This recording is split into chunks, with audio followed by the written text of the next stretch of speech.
classroom, and I want to throw some standards-based grading in there for fun.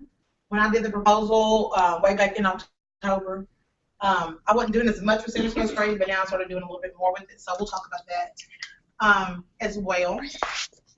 So first, I am Natalie McCutchen. I'm from Simpson County. I teach at the middle school, 7th grade math. And I always like to give this disclaimer before I start. I'm not an expert. I'm a regular classroom teacher, so I don't have all the answers. I don't claim to pretend like I know all the answers. But I'm just here to give my honest opinion. We can talk, dialogue. If you have information to add to this, then please feel free to add. I'm always looking for new ideas and ways to torture myself by trying to add something else to my plate and try to, But I want to try to help my students as much as possible. Real quick, I may have these little rings, little resources for you. Now, I went for performance and productivity over appearance. So, like as my colleague said, they don't even cut out the same length. Like, they're all jagged. I'm like, I don't care. All I need is the resources. I'm more about giving the tools. And so if you like it pretty, you may want to take it back to your school and laminate it and cut it out. But they are here for you, so you can pick up one of those before you leave. I have 30, so I think I have enough for everybody. But so in in theme with the theme for KySTE, talking about Back to the Future, if I had a classroom of the future, it would be self-paced, so my students could work at their own pace, and they wouldn't have to depend on me to be able to move on in the content, or they wouldn't be rushed through the content if they're not ready. They would work at their own pace to best fit their needs. They will take ownership of their learning, and they will work collaboratively with me to ensure their success, whether that's grading, bringing me tools to help them learn, and then it will be user-friendly. So it'll be easy to access the content, we will access it in a variety of ways, and we will have a classroom with no walls. And so I'm going to talk about the flipped learning part of it to kind of self-pace students, the standards-based grading for the student ownership piece, and then Google Classroom to make it a little bit more user-friendly.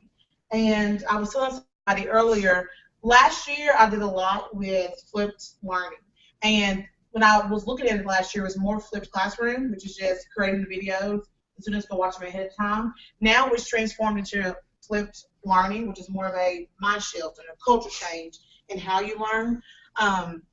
This year I've been doing a lot more with standards-based grading. I changed that, started after Christmas, and then I started using Google Classroom around fall break. So I've been doing a lot of stuff, but I'm hoping next year it'll all blend together into this more perfect utopian classroom. I'm keeping my fingers crossed, so maybe it'll work.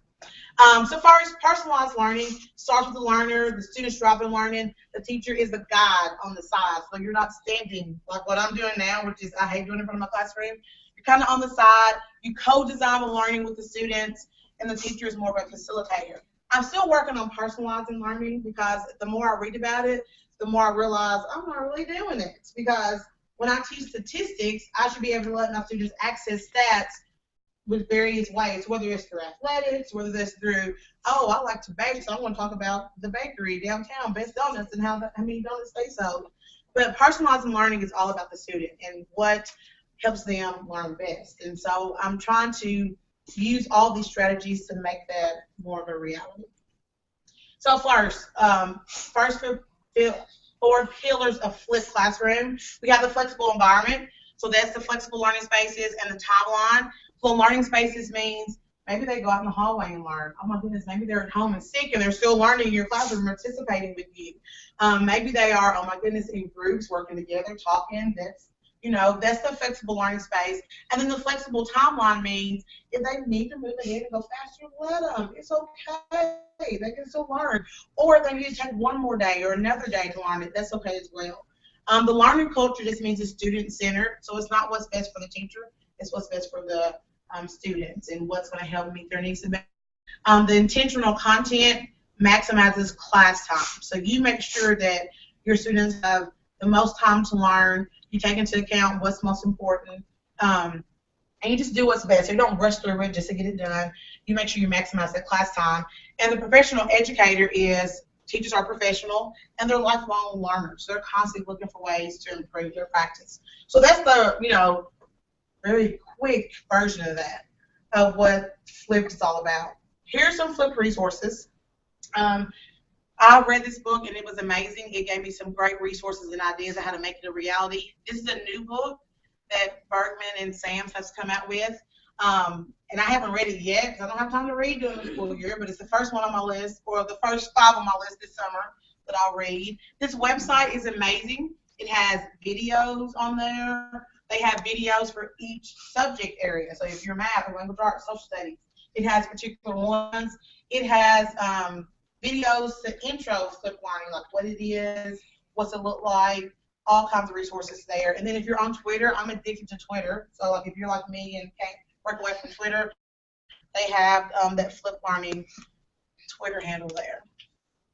So that's just the nitty gritty. I'm going to give you, I tried to like make a QR code because Jennifer's got me hooked on QR codes, but I couldn't make it work. So I will upload a slide to the app, maybe if I can figure out how to do it, that will have some video links to it. But I don't want to show you videos now because we only have 45 minutes. But there's some great resources and videos on there to kind of help you with that. So that was any comments, questions on flips, that part of it. And ideally, students watch the videos at home. So when you come to class, they can work collaboratively together. When I set mine up, I knew that would be an issue for my students because I didn't have technology at home. And I didn't want this whole initiative to fail because of that. So I had it set up to where kids could work in class. Now, we have BYOD in my school, and we were also fortunate when I started to each team had a classroom set of computers. So we had 30 that we shared among 4 teachers. And then I have written a couple of grants, and I now have 9 iPad minis to save my classroom as well. So between BYOD and the iPad minis and the classroom set, I can make this work. But for other people, technology is going to be an obstacle because you can't do flips unless you have a device, so you can watch the flips on. But when I first started, I showed the videos as the whole entire class to kind of get them used to it. So if you really are passionate about this, but you don't have the resources, you can still do that. I mean, that's still doable, and that'll kind of give you a spark on that. But I know tech is a big issue. It's still a big issue for us and what we're trying to do.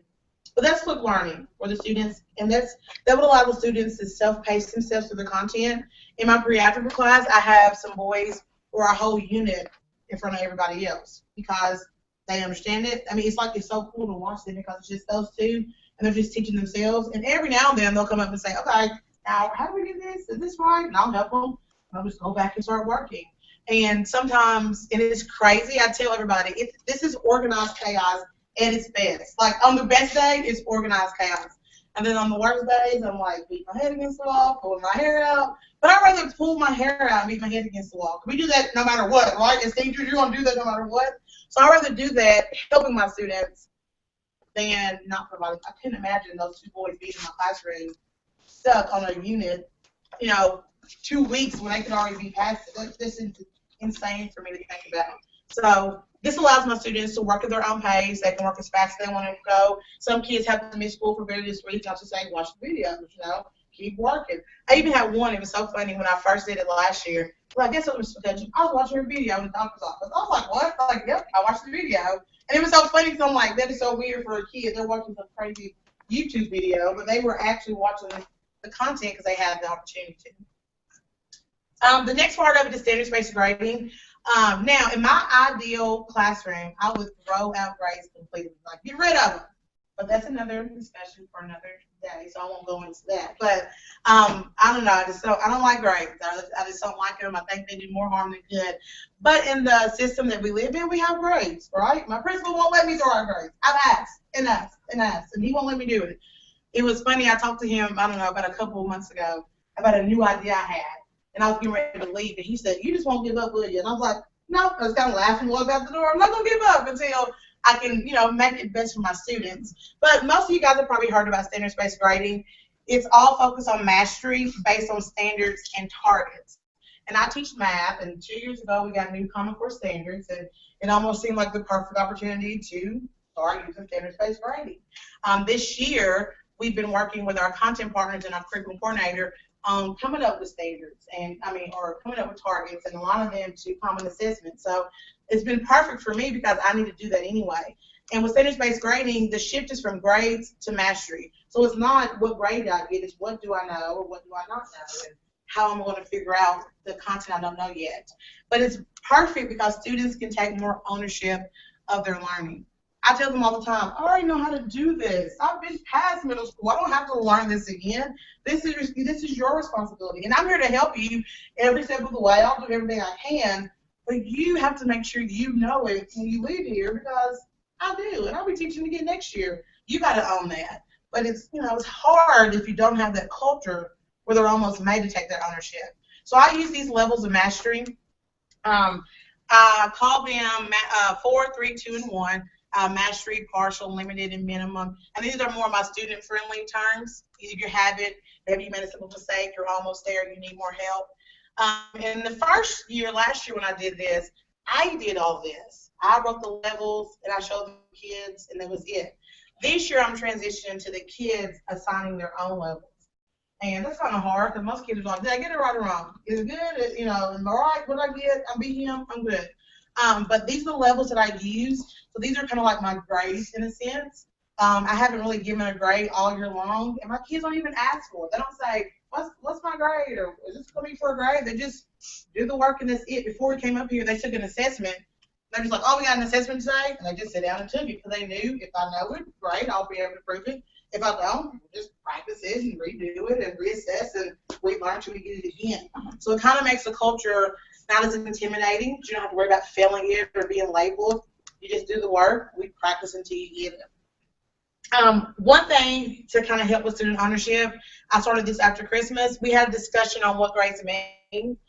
It was really eye-opening. I had one kid tell me, well, yeah, I make all A's, and my mom said I'll get a cell phone at the end of the year. And I'm like, oh my gosh. So you don't want to make all A's so you can prove what you know. You're doing it for a cell phone, which I probably would too. But still, that's the culture that we raise our kids in. Some of them were like, well, I'm just scared of my parents, so I run out there and I'm a bad girl to go get me. And so it was really eye-opening to see how these kids' mindset was more on not truly learning and growing, but just doing whatever it took to keep mom on my back or to get what I wanted. We talked about GPA, and I gave the situation of, so what have you, and these were my pre-algebra students, and they're mostly college bound. They make good grades. They have that intrinsic motivation because mama since kindergarten is saying you're better or else, or they've been given $20 every time they make A's. They have that intrinsic motivation. And so we talked about GPA, and I just said, okay, what if there was two of you guys, and you went all through your high school career and made all A's, but you took a Spanish class, and one of you just couldn't hack Spanish, and you failed it. But that was your only one grade. Who's going to have a better GPA? The one who made all A's. So who's probably going to get the scholarship? Oh, the one who made all A's. But who's really the better student? We're kind of both good. Right. And that's how grades hurt us, because even though I make one bad grade, and guess what? All of us made one bad grade. All of us probably go to college course or a high school course. We probably all did. I did, but my husband did, so I used him for the example in class. But that doesn't mean that student who made that one bad grade is a terrible student. It doesn't mean they shouldn't get a scholarship to go to college because they need it just because of one bad grade. And when I said that, they were like, oh my gosh, because the boy who I used as an example that made the F, he was the one who was like, we need GPA, we need to know, I need to go to college. And I said, well, what about you want to do the scholarship then? And he was kind of like, oh, that was see, yeah, that would sing. So we talked about it, and we talked about, okay, if you make an A, what does that mean? Have you given your best effort? Have you really tried, or did you do just enough to get by? They're like, yeah, I just do enough to get by. Right, you slap them on the paper because you know you're a good student. You turn in and you get an A, and you haven't learned, you haven't done anything. I also asked them, yeah, how many of you guys would be okay with the 90? Also, I'm like, yeah, I would. I make a 90, maybe 90. I said, okay, how many of you make a 90? And you think I missed 10 points, and then you actually go to the teacher and say, how can I make up those 10 points? You're like, I wouldn't. Exactly. As a teacher, I'm concerned about the 10 points you don't have yet. I love the fact that you have the 90, but I want you to master all my content. So instead of me celebrating the 90 by giving you an A and be done with it, we're going to discuss the 10 that you haven't received yet. And for kids, that's a change. A's and B's, even C's for some of them are okay, and I want to change that mindset. So this is what we came up with, and it's very basic and in nature. But these are the, hopefully they're coming for us. These are the criteria that we came up with after Christmas, and so we kind of use this as our guide of, okay, if you make an A in this classroom, that means you know most of the content, You paid attention in class. You gave your best effort, not just gave some effort, a little. You gave your best effort. You turned all the assignments in on time. You asked for help when you need it. Because my pre-algebra kids, they're very competitive, and they'll sit all day long trying to figure out a problem in 20 minutes. And I'm like, hey, I could have helped you in 2, and we could have moved on to something different. You actually studied and you showed your work. And so these are the criteria that we use. And then we made it for B, C, D, F. And so now when I talk to my classroom, I'm like, hey, what kind of grade are you giving me for effort right now? Yeah, probably a C. Let's bump it up to A. So it's not so much of, are you making an A today? It's, what effort are you giving me? And I have them actually grade themselves on their SAT kits. And they have to say, well, today I would have made a B minus, because I really didn't give my best effort. And I say, okay, now you know for tomorrow how to fix it and how to change it. And so it's making them take more ownership. Instead of me saying, be quiet, turn around, get your work, which is me telling them, it's them accessing themselves and saying, how did I do? Every now and then I'll switch it up and say, okay, now grade your partner. And they're like, what? Yeah, grade the person you sat and talked to all class period and see what grade you get. And it kind of puts it in a different perspective for some of them. So that's what we've been using for our grading criteria. I don't know if I'll keep that or not, but the kids came up with this and we talked about it and discussed it. And so that's what we kind of use for their grades, the criteria we used for that. The next one is, not that.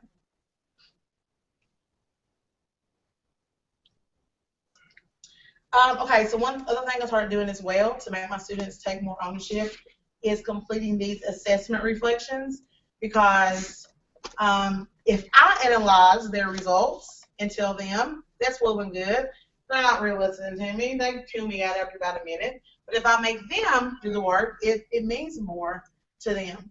And so, so one thing I have them do is my summatives, and I usually call them my final formative assessment, are usually 20 multiple choice tests, but this can be used for any type of assessment. And I have my students check, did you get it right or did you get it wrong? And then if they got it wrong, they have to indicate, well, why do you think you got it wrong? Was it something simple so you can correct it on your own? Or is it something that you need to study more or maybe ask for help? So maybe you didn't know the definition, so you look up the definition. Maybe you need to have me help you work through some problems. And so they fill out this full checklist, and then they come down here and fill out this table. So this table breaks it down by the learning targets. And so I put learning targets, and so they have, here are the targets that we talked about. Here are the test questions that were over the target. And then I usually tell them, circle the ones you got right, put an X on the ones you got wrong. And, oh, maybe I can make it bigger, sorry.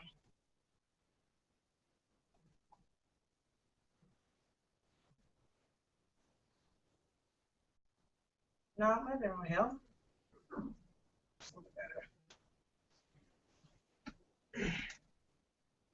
And after they determine how many they got right for a particular target, then this helps them determine their level of mastery. So if they got all 4 of the questions right, then they know I got a level 4.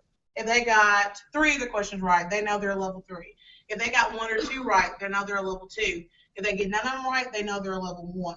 And so this is making them do all the work. So I just take the assessment and I grade it, and they fill this out immediately.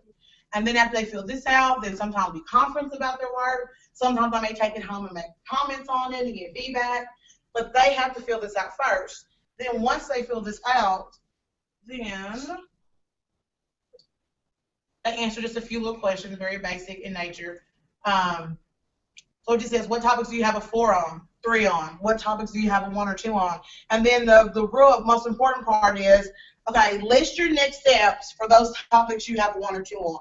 And sometimes it could be, hey, I just made a lot of simple mistakes, I need to make corrections. Sometimes it's, I need to stay after school, Miss McCutchen, to get some help. Sometimes it's, I need to look up the definition of additive inverse because I forgot what it was. But I have them list their first steps, and sometimes they come up and like, I don't know what my first steps are. And we talk about it and discuss it. But this is putting their ownership in the student's hands. Because it's not me telling them, here's your level, here's what you're going to do, now do it. It's them saying, here's my results, let me analyze my results, and then here's my levels, and then now what? And the beauty of this is one of my students in my pre-algebra class, who is a whole unit ahead, who, if anybody had him say, yeah, he's the smartest in the class, if those who are the smartest, when he did his analysis for the first time, he still had 1 target he had a 2 on. So even the smart smartest boy in our whole team. He had one target that he still needed to practice. And everybody in the class, because I have my math kids at this too, everybody got at least 1 4 for a target. Sometimes more than 1 4. And the beauty of this compared to grades is that even the worst, quote unquote, math student still has something they mastered. So they have something they can build off of. That, oh, I did good, but now let's work on this. Even the best, quote unquote, math student still has something they can work on. And so it's not just about getting a grade that's good enough and moving on. It's about truly mastering the work. And yes, she may have to redo 5, and she may have to redo 1, but the point is, you're doing it based on your needs. You take an ownership of it. You can communicate that to me or your parents. So instead of saying, yeah, I made it 90, you're saying, oh, well, I have 1 target I got to go back and redo, and we're doing it tomorrow in class. Or I mastered 5 of them, Mom. I got all 4s, but I got to practice on 3 of them. It changes the conversation and the mindset about grades. So that's what I've been doing this year. I mean, it takes a little time. Like, when we did that last assessment, I was like, do you feel like your assessment reflection? Oh, what? Where is that? Right there on the table. Oh, okay. So it's still a shift for the kids. They're not used to doing that. They're used to getting a grade, looking at it, throwing it in the trash can, and moving on to the next assignment. So it is a mind shift, but it does help them. And then this is my next year goal, is after students do all these assessment reflections, is that they will actually determine their own grades using the Google form. We'll sit down and talk about it. So when I put a grade in the grade book, it's their grade that they gave themselves based on all this collection of evidence. And so that's my dream world, what I want to eventually get to. But this will probably be next year because I'm not there yet. I'm starting here, and then it'll transfer to where the students. So that way we do student-led conferences. We're a linear and me school, so we do student-led conferences. So when the students talk to their parents, it's not like they're looking at me like, I don't know what to say. Can we help with McCutchen? It's them saying, okay, Mom, here's my last assessment reflection. Here's my targets. Here's what I mastered. Here's my grade. Okay, I gave myself a B because I was doing pretty good, but yeah, I would be talking in class and being off task. And it's the kids being able to communicate that. So that's the ownership of learning that comes in there. Questions, comments about that? Yes, ma'am. Do we have access to the documents that you're? Yeah, I'll give you. They're all on Google Forms or Google Docs off. I tried to do a QR code, but it won't work. So yes, I'll make sure you get it some way. I'll do a PDF and upload it to the apps and go from there. But it's not rocket science. They're just tables, and I typed in them. So like they're not pretty. They're not, you know. So they're just. I'm more like, let's get it done. I'll make it pretty. I'll let Jennifer make it pretty for me later. Yeah. I'll give you a QR code too. Yeah. Scan it and all the documents. Yeah, I do like that though. That is good. Any other questions? Comments? Yeah, I'll be honest. It can be hard to manage. This is not. I mean, it is extra in a sense. But the whole point is the kids are sharing the load a little bit more, so it's not me doing all of it. We have grade camp in our district. I just haven't set it up yet because I'm doing so much other stuff. But essentially, a kid can take that multiple choice assessment. They can use grade camp to grade it. They can go back to their desk and fill out the assessment reflection, and they analyze everything before I even see it. And so they've done a lot of the work, and then now we can either talk and have a conversation. Now I can make feedback. I've been playing around with using Boxer. You may know what Boxer is? Heard of Boxer? Like an online walkie-talkie. All my kids have a Boxer account. I haven't used it yet for feedback, but I plan on starting to use Boxer for feedback so that I can sit at home in the bed with my feet kicked up and talk to the kids about their assessments. And then when they come back to school the next day, they can just replay it. So I'm trying to set the stage so that it's not me doing all this stuff. It's the kids doing all of it, and then I give a little bit of insight, and then they finish doing the rest of it. Because the kids should work harder than the teacher, right? Like we've done, like, we paid our kids. We've done all this work. We struggle through all this stuff, right? And so it's down there and their turn to do more of it, and then all that. So that's the vision. Am I there yet? No.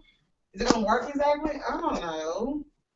But it sure is a whole lot better than what's being done. And I think I owe it to my students to at least try, even if it may not work. And of course, I'm so stinking stubborn that if it don't work, I'm not going to admit it. And then B, I would fix it before anybody found out. And then they were like, oh, it's perfect. Yeah. But you didn't realize all the headache and agony I went through to make it work. But so, hey, so here's some sentence-based grading resources. I read this book before I started any of this to kind of help. I have this book that I ordered this summer. I haven't read it yet, so it's on my to-do list for this summer. If you're a Twitter, addict like me, these are some great chats. They chat every Monday. This is Wednesday. I think this is Wednesday too. And I've gotten so many, like most of those ideas came from Twitter and just talking to people about what they do. This is another book I ordered, hadn't read it yet, but these are all great resources. If you're really interested, there's no reason to reinvent the wheel because the wheel's already been made. All you got to do is tweak it for what you need. Okay, last but not least is Google Classroom. How many people have heard of Google Classroom? How many people use Google Classroom? All right, good, good. How many people can use it but just haven't yet? Oh, okay. Jennifer. Okay, so cool. So this is just a real brief synopsis, but basically, Google Classroom is like the best thing since sliced bread. That's what I think. I love Google. They should pay me to advertise for them. But it allows teachers to create and collect assignments paperlessly. It works with Google Docs. Each student has their own Google Drive, which is really important because then you have an online portfolio and you have evidence. And when the kids lose the papers and they put out your classroom, it doesn't happen anymore because it's saved electronically. Students can keep track of what's due. It's basically like a little online class. If you've ever taken a class, it's like Blackboard, but better, right? Because how many people ever took Blackboard course? Yeah, it stinks. You hate it. Google is a little bit better than that. Now, the kids probably still hate it, but for teachers, Google Classroom is so much better than Blackboard. So let me show you my son. Let me show you mine and kind of just what I do with it. And I'll be honest, I haven't done a lot with it because we were out for 6 days for snow.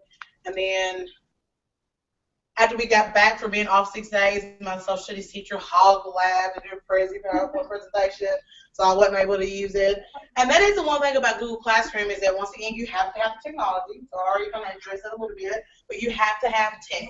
Now, what I do sometimes is I'll just bring up Google Classroom because I do like a daily announcement and I'll just say, basically, here's what you're going to be doing in class today. So that way they do work ahead, they kind of know. So I put that on the board, but if I ever give an assignment or an assessment they have to turn in, they have to have it on the box. They can use your phone. They just came out with an app not too long ago, so that's cool. So it works on your phone. It's kids like that. But here's my Google Classroom. So these are the 4 classes that I have set up for my students. And the kids can access it through a little code. You give them a code and they sign up for it. So there's no telling what's on here, so don't judge me because it's been a while. I don't even know what I'm about to open up. Let me go to 5th period. They've done more. They've done more stuff. Huh? They're good kids. Oh, yeah. But no, I had to turn off chat, yeah, because they're not always big kids in middle school. So, yeah. You can. I'm glad you pointed that out. There is a way that they can chat on here, essentially. We're going to just make comments. We had a couple kids make some also good comments. The streams are just... Yes, yes. And one of them came like, we can't comment anymore. I said, I know. Now it's work. What? Yeah. I talk all the time in here. You don't even need to comment on Google Classroom. So that is a lot doable because in middle school, they talk about, they were like, this is easy. This is hard. Hi, what are you doing? I'm like, why are y'all talking about this silly little stuff? It's the same stuff they text about. You're like, why are you texting 100 texts and just say hi over and over again? Like, that's silly. Okay, so here's one thing I did. Now, this is not entirely what I would love to do, but this is what I've done in the meantime until I get better. All this right here is every single thing my kids will have to do for Chapter 6, and I put it all up here on Google Classroom so that way when they want to work ahead, they can. So when I posted this once upon a time, back in February the 10th, I had some kids who hadn't finished the Chapter 4 multiple choice assessment. So some kids were finishing up the assessment.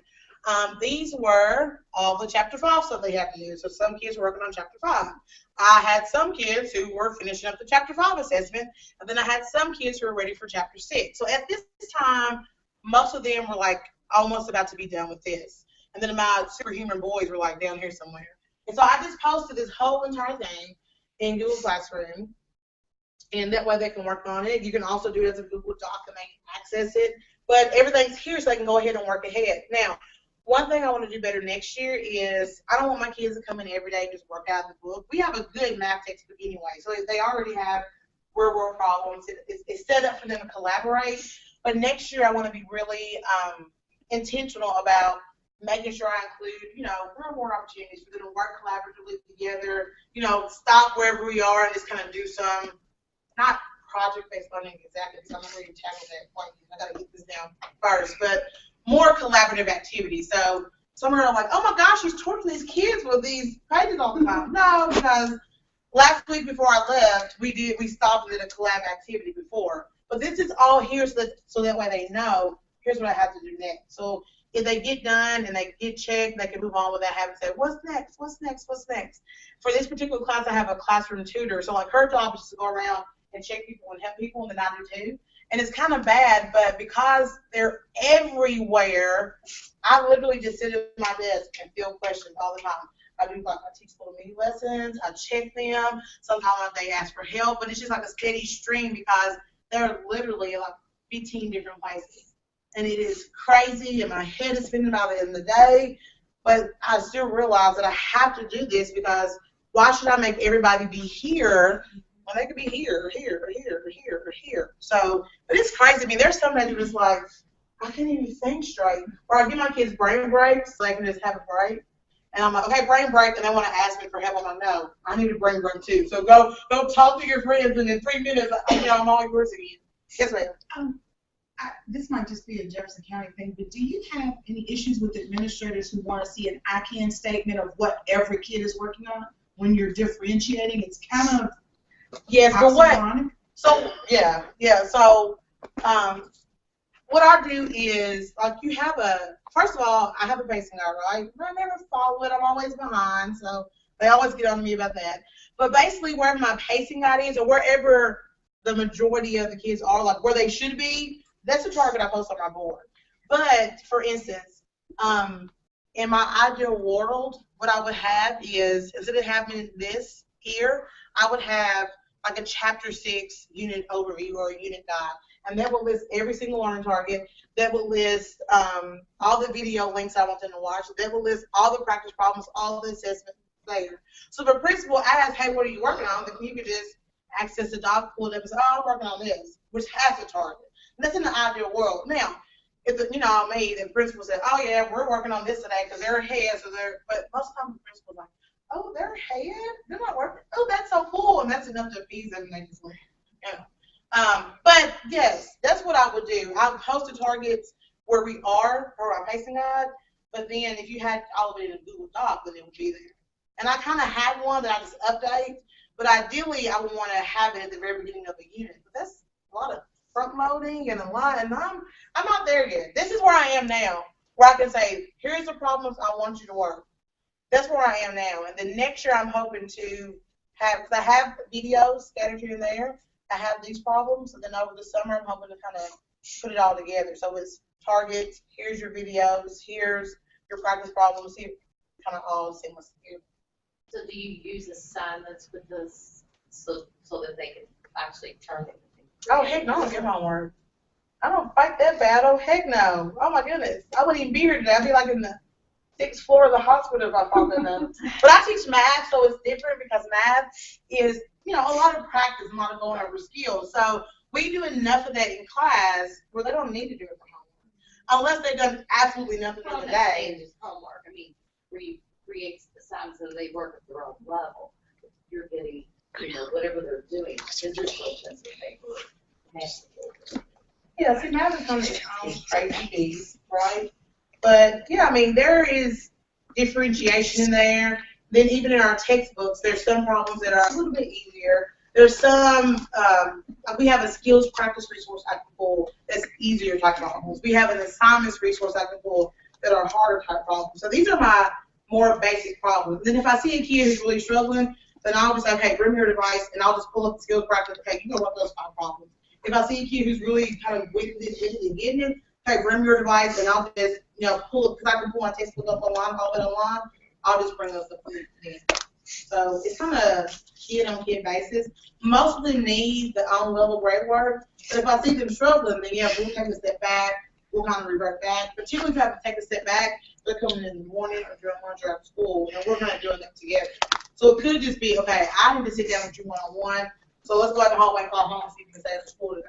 So it's kind of those. It's organized chaos. It's very organized. It's very structured, but I can't say, okay, you're going to do A and then B and then C. You may do A and then go to B and then go back to. It's a very, fluid kind of path. Do you have a question, Megan? Well, you kind of hit on it about the videos. You're going to have to Yes. Yes. We are kind of doing this, but my colleague and I are using the smart notebook recorder and a microphone and are working out phones recording and linking into the assignments of the plans. Yeah. And that's kind of what I did. I used an app called Display Everything. And this little messy but cool resource thing, like, it's like 30 minutes worth of it. You create videos, do all that kind of stuff. I used Explain Everything because it was an iPad app, and I have really young kids, so instead of me being saddled to school making them, I would use the iPad app and I upload them. It's like Vimeo, it's kind of like YouTube, and then they would watch it. But I would import my textbook page, and just like you said, I would just work the pages. But then after I did that last year, I kind of realized I'm still just like standing in front of the class and teaching them. They're just watching the videos. I didn't know if that's what I really wanted. And our textbook is designed for students to kind of learn it on their own. So I thought, okay, I'm going to start creating more like how-to videos. I know what my students are going to struggle with. I know their misconceptions. So instead of saying, here's how you work out the problems, it's going to be more, you explore this, but if you get stuck, watch the video clip. It'll kind of clear up something. You work here, but I'll still be walking around helping. So if they watch the video and I know they don't understand it, if some kids say, I need help, why do you watch the video? Yeah, okay, explain to me this problem. I don't know. Somebody watch the video, like, what the video there to make sure you know. I'm like, what? How many of the problems? Yeah, you don't know it. I'm like, you're not watching a YouTube video just for fun. You're watching this to understand it. You got to go back and watch it again. And after I tell a kid that twice, they don't have to do it anymore because they know she's going to make me go back and watch the video. So I tell them, what's the point of the video if I have to teach you face to face? Like, the point of the video is for you to get that understanding. Then we can spell it. Any other questions, comments? Yes, ma'am. Back to her occupancy. Yeah. What I do in my classroom, I have units, and I have all the occupancy for the year. And then on the board, I have occupancy and the teacher. And then I have sticker charts for the kids, so you can see where everybody has to be with the teacher things. And then you can go over and say, well, this kid is on 4, and go over and look and see what his occupancy is. So like everything's questions for the kids, because I'm in the same boat with that. I'll be honest, in our district, they want us to, but they don't check it all the time. So if they don't check it, what happens? You don't do it. And if they ask me, I could tell them. You know, the kids could probably tell them, but I'm not going to hear like their exit tickets. I put the I-can statement on. So, you know, they see them. But so that would be an easy fix for me. But yeah, that would be a great way to do it. Is where you can say, oh, look on the wall. That's where they are. Go point to your store over there. You know, that would be a great way to do it. Yes, ma'am. So those I-can statements are basically the same as your learning. Yes, ma'am. That's what they are. Yeah. I can is like more kid friendly. Yeah, I can. Blah blah blah. So like here's an example, an announcement I made where I'm telling them when they come into class, they log into Google Classroom first thing, they read this, they click on the Kahoot link, and then they tell them what to do. So that way I don't have to tell them. They don't have to wait for me to start class. Here's an example of where they took a pretest. So this is the pretest. Here's kind of the directions. There's the Google Docs. So they access this. They bring it up. You can even see here, 3 of them did it, 30 of them hadn't done it. So that's kind of how that works. So I can easily see that. I can click on this. Because sometimes I'm like, okay, who I finished the assessment yet? And I'm looking at you like, what assessment? Am I at school? Like, what did I even eat for lunch? And so I just click on this. I'm like, okay, I got these 3 people who have done it and turned it in. And that's the beauty of Google Classroom because it keeps track of all this for you without you having to walk around and check them. And the kid's like, I turned mine in. No, you didn't. The computer doesn't lie. I don't see it. And then they're like, oh, I forgot to turn it in. Or, oh, I forgot to finish it. So that's what I like about Google is that it has a lot of those safeguards in there. And as my colleague pointed out earlier, it's not perfect yet. I love it. You know, I love it because it just makes everything kind of just be in one spot and it's there. I mean, there's always things to make better about it. That's where they can see if I had some assignments posted, the kids can see what's coming up and what to do. You can make announcements, you can make the assignments, attach things, link in things. So that's what I want to start using and using more of to make just, you know, my classroom just have no walls. So they can do this anywhere. They can do this at home. They could, I mean, all you have to have is an internet connection to access Google, so it makes it a little bit easier to do. So I think I have like 5 minutes left. So any other questions or comments? I can say that I do my KySTE15 but I don't do math, so I'll just chime in with what she's saying. Ellie does awesome things in her classroom, and I visit her classroom often. I teach social studies, and I do a little bit of work with a librarian. In my social studies class, I give my students all their learning targets for each unit up front. And so if they wish to work ahead, then they have those learning targets, and we do, and you can work on Google Docs. I just haven't made it that far yet. You can upload those, and they will know where to go to next. And actually be more efficient online because you can link videos and things to those learning targets right there. It is in one central place. So if an administrator comes in and says, here it is, and actually it's even better because you get reports and data, live data printed out on what they're doing. It's probably more accurate than anything you can effectively do by hand. We had in the library, I like going kind of the same thing. One thing we're working on is linking with all of the library media standards to a lesson because our students come in independently. There's no fixed library time, and they can just log onto a computer and click on that link and go watch a lesson on like how to correctly cite source or so on that aligns to whatever that standard is. So there's many different options. It's just whatever works best for your classroom and whatever fits your school need. And just one thing, she did mention Google Forms. You can link those through there, but you can go to your folder, and in your folder make a new Google form. And on each form, you know, she could break that up into these 5 questions dealing with this concept that you can put and have a little survey for them. So you can just open up the Google form and say, well, Steve submitted 3 of these, meaning he's 1, 2, 3 done, but Sally has 5 done. You know, and each time they fill out the same form, but it's about a different concept, and they just fill in that info. And so you can just explore Google Forms, and you can link those to announcements or assignments.